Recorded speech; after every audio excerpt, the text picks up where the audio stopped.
Bhagavad Gita is a book of mankind's collected experience of and answers to life's most basic questions. Who I am, from where do I come, what is my purpose and destiny, and most practically, how do I find happiness?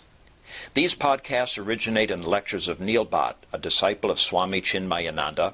They are presented here in 20 to 30-minute segments, each covering 3 of the Gita's 701 verses. Welcome to Gita Wisdom for Daily Living.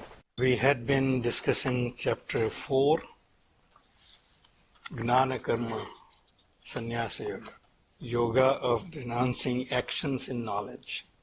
So far we have learnt in Bhagavad Gita that the sole goal of any being is happiness. And happiness we find as absence of unhappiness.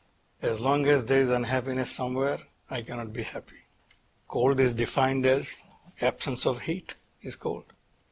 Darkness is defined as absence of light is darkness.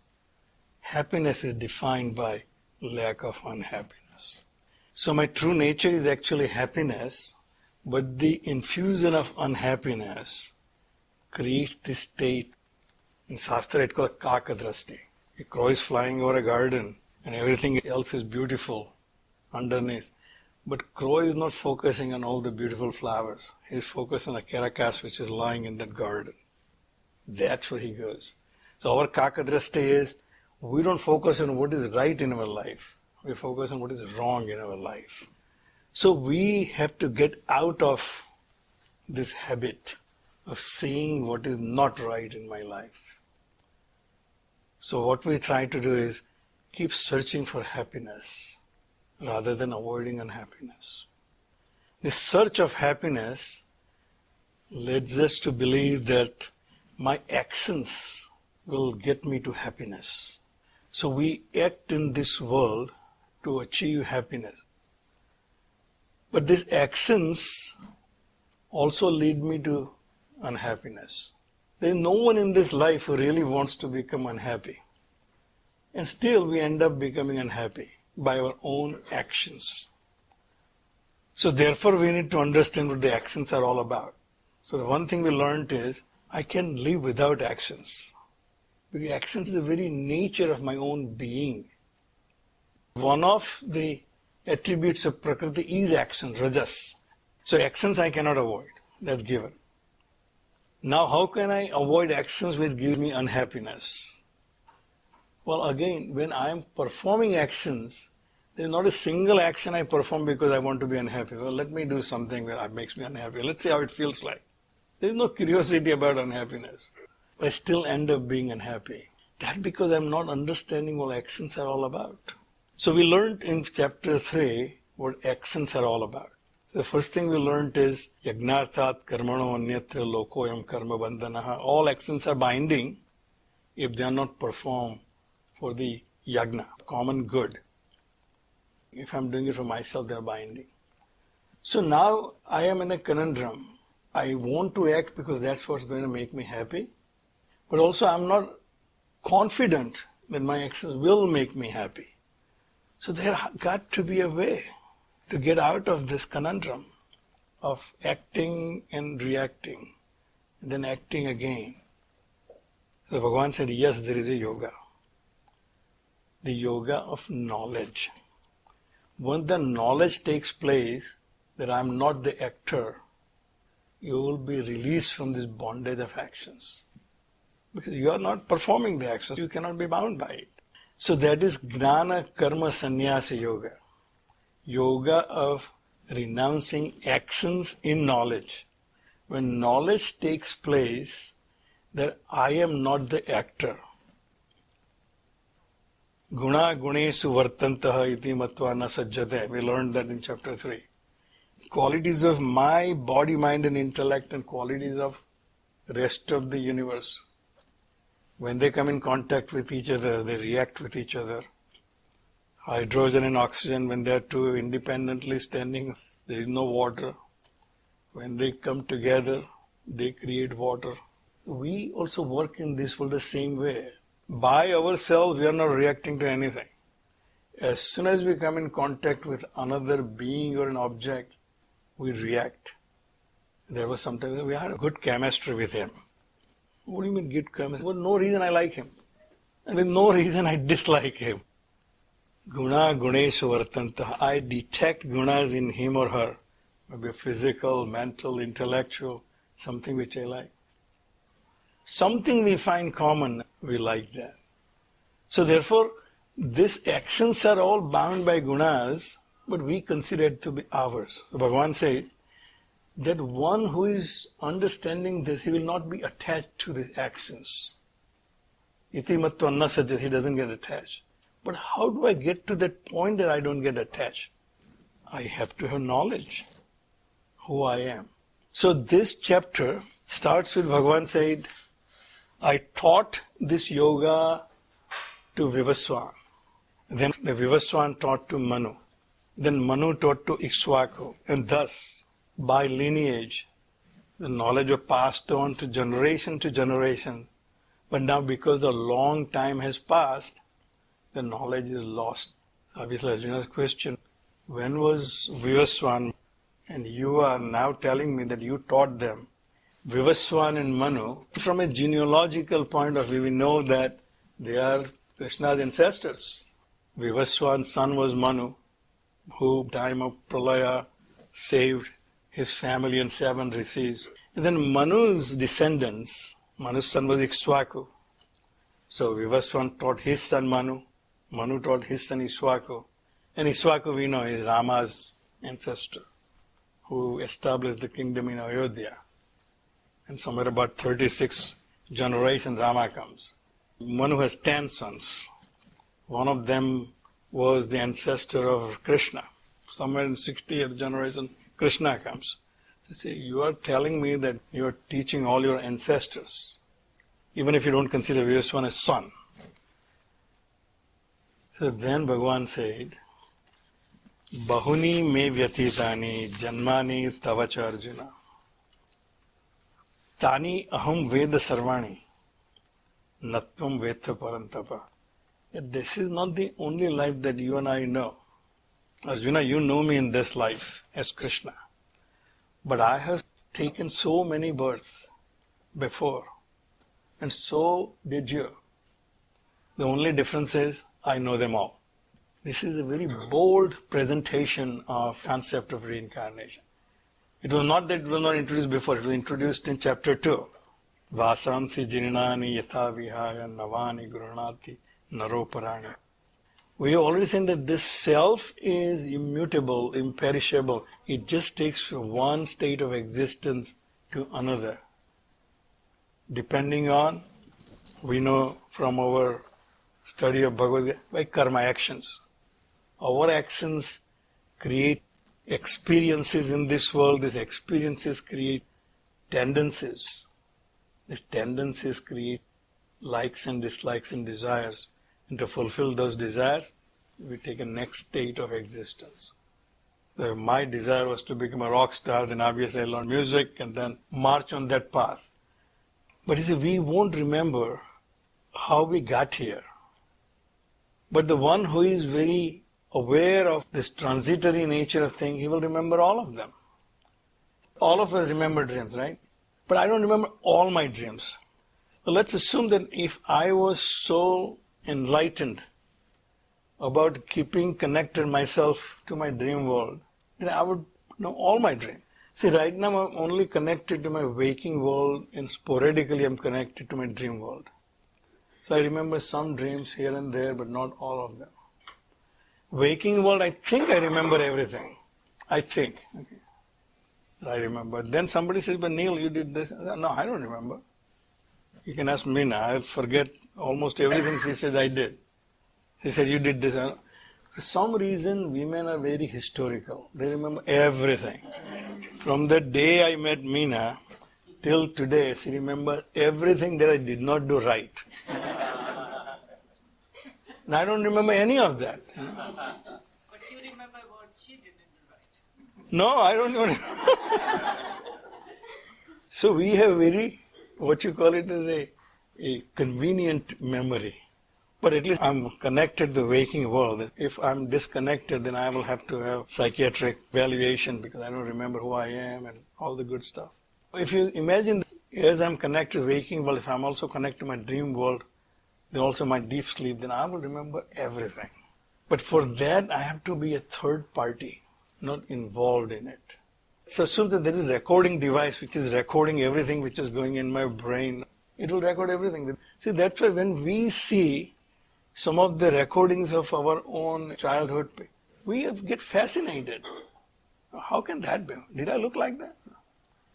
So we have a memory which is very specific to time and space. The time and space we are in, this is what we remember as the reality. But if there is some way we can connect all our realities, then we will have a complete view. Now Bhagavan said that you and I both have the capability to know that, but because of ignorance, that who I am has created smaller memory. More I identify with the localized situation, more I'll forget about my greater situation. Some of my friends still write me every year. And I have forgotten most of them because my nature is to wherever I am. Now I'm in Richmond, these are my friends and my family. More I identify with Richmond, more I'll forget my friends in Northern Virginia and Houston and Nairobi and Zambia and India. But some people keep remaining connected because they never belong to where they are. They might ask somebody and say, well, what are you doing? We go to Northern Virginia every weekend. Why? We have all our friends there. They are not connected here. They are more connected there. If I also don't get attached to my present situation so firmly, I probably will have the overall view. But we are so attached to and identified with this body, mind and intellect as I am today that I forget who I was before. But one who remains detached to this body, mind and intellect and see that as my instrument. I remember all my cars. Right from we can say, what is the first car? All the security question has that. I have to remember what was my first car. Because if I forget that next time I ask the security question, I won't be able to answer it. I remember all my cars because I'm completely detached from them. I don't really have much attachment to them anymore. So Bhagavan said, I remember them all because I lived through all of them without any attachment. So he can ask any security question, Bhagavan. What was your 64th birth? He can say that. Bahuni me vyatitani janmani tavacha Arjuna. You and I both have spent many, many births. The difference is you lived through them as attached to each one of them. The moment you leave one, get attached to another one, you lost the connection with the last one. But I remain detached all throughout, so I remember them all. Tani ham veda sarvani. Swamiji says, Arjuna could have said the same thing. Had he not been identified with his situation so gravely, therefore he cannot fight this battle. But Krishna, very detached way, said, let's go. So you and I will have the same situation. We have so many experiences we have gone through, but we only remember conveniently what makes us feel good or what really scared us, so we can avoid them. So Bhagavan said, this is not the only existence that you and I know. Then what is the reality of my being is ajaha api. I am unborn. The ajaha api, I am unborn. Ajaha api san avyayatma. Bhutanam isvaro api san. He gives his identification, how he identifies himself. Somebody asked Neil, who are you? I'll give my life story. I was born in Surat. Then I went to architecture school. Then I did this. Then I started this firm. Then I'm doing this. Bhagavan said, none of this. Ajaha apiyam, I was unborn. Avyayatma, imperishable, immutable, no change ever took place. In our case, changes took place. See my photo on my website, on NBJ's website, I look much younger because it was younger photograph. I'm constantly changing. Bhagavan says, Avyayatma. We also like, if I wish I could look exactly the way I looked in the photograph in 93. Bhagavan says, I'm Avyayatma. That which did not change in me is who I am. Bhutanam Isvaro Api San, and I'm the Lord of all the beings. all the beings call themselves who they are because I function through them all. The same self which makes me say I am, the same self makes you say I am. Everyone says I am. So that I am is common through all. There are no various selves in each one of us. There's one self functioning through all of us. We identify with this body and say that this I am, I am, I am. So Bhagavan said, Bhutanam Iswaropi San. All beings call themselves I am because of me, because I function through them, the self. Prakritim Swam Adhisthaya. Ruling over my own Prakriti. Prakriti, nature. When I'm in public, what do? I present myself by controlling my own Prakriti. It is only in front of your spouse you can control yourself. That's why your real Prakriti comes out. Okay? But otherwise I can control my Prakriti. So I don't get angry in front of everybody, even though I'm angry inside. Prakritim Swam Adhisthaya. By having the lordship over my own Prakriti. Sambhavami Atma Mayaya. I come into being through my own Maya. Maya is a very interesting concept in Vedanta. We learned in Tattva Bodh when we talked about Maya. Ya ma sa Maya. That which is not but appears to be that is Maya. So from our day-to-day perspective, illusion. We all love magic. Right from the childhood, we all love magic. You know why? Or they make you see things which does not exist. Say he takes a rabbit from a hat or a coin from his hand. Something which seems not possible, but they make it happen. So we all as adults know it's nothing but illusion. There is nothing called magic really in this world. It's all illusion. It's all tricks. But it's still, we are so fascinated by it.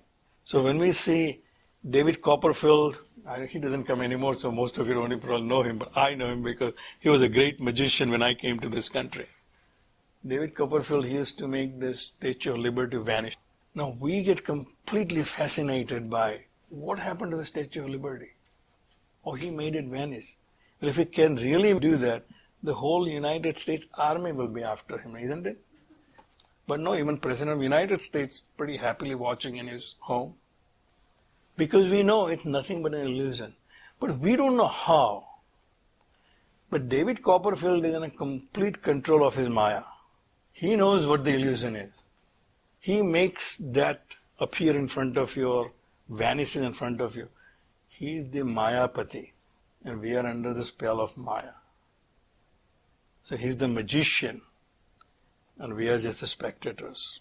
And we are just, slave of his illusion. So we thought, oh, it's gone. Now he makes it reappear. Bhagavan says the same thing. Sambhavami Atma Mayaya. I present myself in this world through my own Maya. Ajahapi, I never take birth in the first place. Avyayatma, I never mutate to something else. The snake which I was seeing was the rope. But that same rope, I am now seeing it snake by my own ignorance. But that rope never became snake because it was immutable. From that perspective, the rope was immutable. Right? Ajahapi, the snake was never born. But I see the rope and the snake created by my own ignorance. The Maya was created by my own ignorance. So Bhagavan said, my Maya, through my own Prakriti, I come into this world of beings time and again. Because this world is nothing but Maya in the first place. The beings who think they are individual from each other is because of Maya. Because of Maya, I consider this is to be me, that's to be her, and that's to be him. When the Maya is removed, I know there is nothing but the one single entity exists. There is no plurality. There is only singularity. But I see as plurality because of my ignorance, because I am under the spell of Maya. Once I get out of the spell of Maya, I become Mayapati. Now I see the same reality as David Copperfield says. There was a show where they were revealing all those magics. I don't know whether you remember. And then there were all these magicians protested against him. So how can you have the show when all our secrets are gone? Because once the secret is revealed, there is no illusion. Bhagavan said, I can reveal that secret to you. By what? By Gnana. When the Gnana takes place, Maya is dispelled. When Maya is dispelled, all the sorrows are gone. There is no worry about where the Statue of Liberty are gone now. We know it was always there, is there, and will be there. It was just the in-between illusion which this Mayapati created that I couldn't see that Statue of Liberty. Prakritim Swamade, by presiding over my own Prakriti, my own nature, which is omnipresent. Sambhavami Atma Mayaya, I present myself to the world, or become part of this world using my own Maya. That Maya which creates this manifest world, using the same Maya as the Ishvara himself, I present myself as an avatara. So avatara is always in the control of his own Maya. The one who puts up a disguise, he is in his control of his Maya. So he knows who he is. Just a disguise he has taken. But somebody who does not know who he is, he's under the spell of Maya. So when we take the birth, we are all avatars. Avatarati iti avatar, that which descends from the higher state to the lower state is avatara. So we are all basically part of Brahman alone. Ishvara, he is the only one exists, but Ishvara then creates this world of Prakriti. But we are under the spell of Maya and therefore we do not remember. So Arjuna, you don't remember them all because you are under the spell of Maya. Out of our own ignorance, we get grounded into this reality which I consider real. That this is me, this body is me, this mind is me, this intellect is me. Now that I'm grounded in this reality, I lose control with the reality which was before this body came into existence. So therefore, he said, I remain in control of my Maya and I present myself. So now the question is, why does he have to do it? The world is continuing as he has created. Why does he have to come to take a special manifestation or special presentation of himself? So he has to have some cause and some desire. No action takes place without desire. Even Bhagavan had to have desire to become something other than his omniscient, omnipotent being, Ajaha. He says, Yada yada hi dharmasya glanir bhavati bharata abhyuthanam adharmasya tad atmanam srijami aham. Here is the situation where I decide I need to present myself in a very special way. The world exists as nothing but me, but it is bound by its own laws which I created as the Ishvara. That's what we call it dharma. Padarthana guna dharma. Everything and being has its own characteristics and its own dharma in this world. By the Creator, oxygen will always be oxygen no matter which country you are in. Hydrogen will behave exactly the same as hydrogen no matter what planet you are on. So, guna dharma is what is given to the Prakriti. So everything in this nature actually works as per those guna dharma. There is nothing, the sun never rises on the west side. Spring doesn't come before winter. Except the human beings have free will. Everything in this nature works as per dharma. There is no really have to have a regulating principle other than nature itself. Except the human beings, they evolved themselves from an amoeba to where we are. We, with our own efforts, have evolved to a point where we have free will. So now we are slightly different than the rest of the universe. All the other beings in the world, are guided by and regulated by natural laws. Lion never becomes vegetarian, no matter how hard he tries. Elephant will never become carnivorous. After all these years since they evolved into elephant, they never thought that it may be easier to eat meat. Neither lion thought that in bad times, why do I have to work hard? Let me eat grass. They go by their own instincts, which are in line with the laws of nature. But we evolved with a free will. So then I have to say, I'm sorry, I'm a vegetarian, so which restaurant are we going to go? Because we have free will, we have a choice. So that free will should accelerate my evolution from manhood to godhood. But the same free will also misguides me and make me do things which are not in line with my dharma.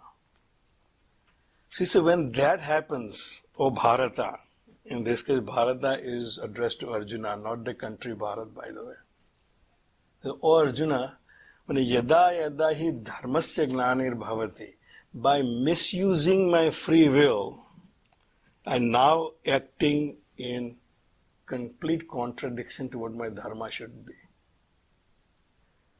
So I was given this free will to accelerate my evolution.